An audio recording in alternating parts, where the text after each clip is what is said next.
Good morning everyone, or good afternoon, wherever we're finding you today. We hope that you are healthy and safe, and also happy Easter if you celebrated Easter last weekend or the weekend to come. We hope that you had a nice time at home with your loved ones. So as you can see behind me, I'm standing at a viewpoint overlooking the islet of Spinalonga. This is in the eastern part of Crete, right on top of the village of Blanga. Maybe a lot of you have been here before, maybe a lot of you have visited Spinalonga, or maybe you have heard some historical information about the island of Spinalonga. In the most recent times, the island of Spinalonga has gained a lot of interest and popularity by tourists from all over the world, as it used to be a leper colony. So maybe a lot of you know about Spinalonga because of this. However, before the lepers came onto the island, there were a lot of different activities that took part around the island, and many different settlements were there. So we're going to maybe take you on a little bit of a historical tour about Spinalonga.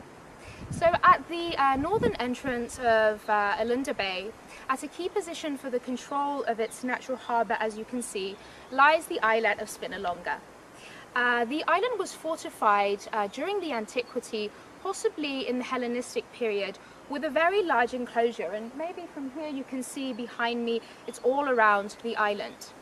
So in the ruins of the ancient castle, the Venetians built a very, very strong fortress, and they designed it according to the bastion fortification system by Genesi Bressani and Latino Orsini. So the initial construction stages took part from around 1579 to 1586. Repairs and alterations also took place after this in the Cretan War. Now, during the Venetian rule of the fortress, it was used just for military purposes. So all of the buildings in its interior were kind of used to facilitate the accommodation needs of the guard. Moving on though to the Cretan War, Spinalonga was actually used as a place to provide shelter to refugees and rebels who harassed the Turks at that time, and they used Spinalonga as their base. We're moving on to 1715. In 1715, the Ottomans came onto the island and they occupied all of Crete. They stayed there for a very long time, and at this time the fortress was actually marginalized as a place of isolation and also exile.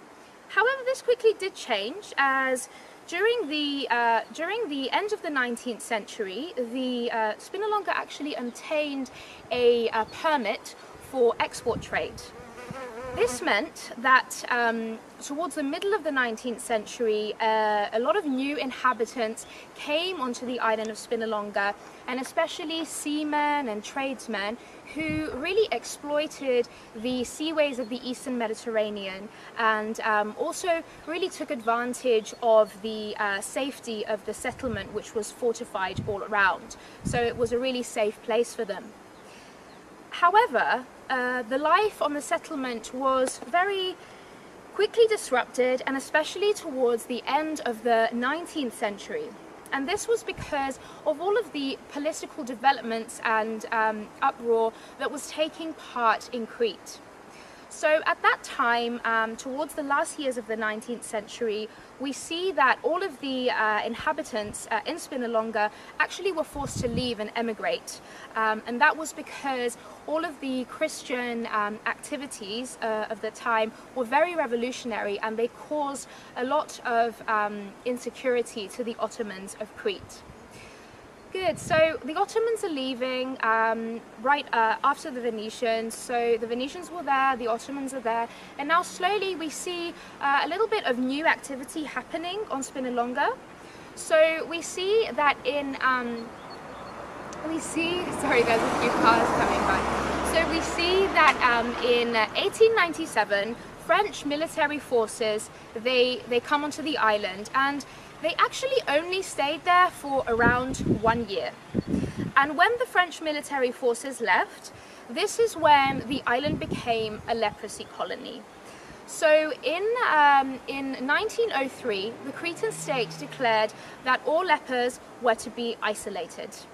And that is when they decided that they would build a large hospital in Spinalonga to really cater for the needs and the medical attention that the Hansen patients really needed. And really at this time, it was a very, very difficult time for all of the patients living on the island, as you can imagine. And this is why Spinalonga has been marked as an area of martyrdom and of really, really heartbreaking memories. So that was a little bit of a historical tour around Spinalonga.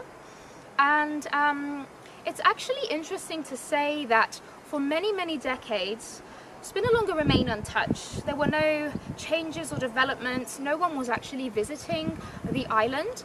But due to the increasing interest from the tourists, the Greek state decided to really restore and renew a lot of the old roads there, the Venetian wall, and a lot of the buildings in its interior. So they did a really good job, and now if you visit Spinalonga, you will be able to get a little bit of a feel of how people lived, and especially during the leprosy time.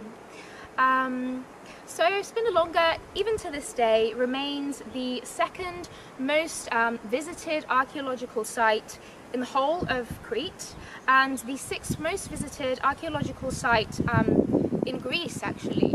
So this is why the municipality of Agios Nikolaos, along with the Greek Ministry of Culture, have really tried to include Spinalonga in the UNESCO World Heritage Sites and list.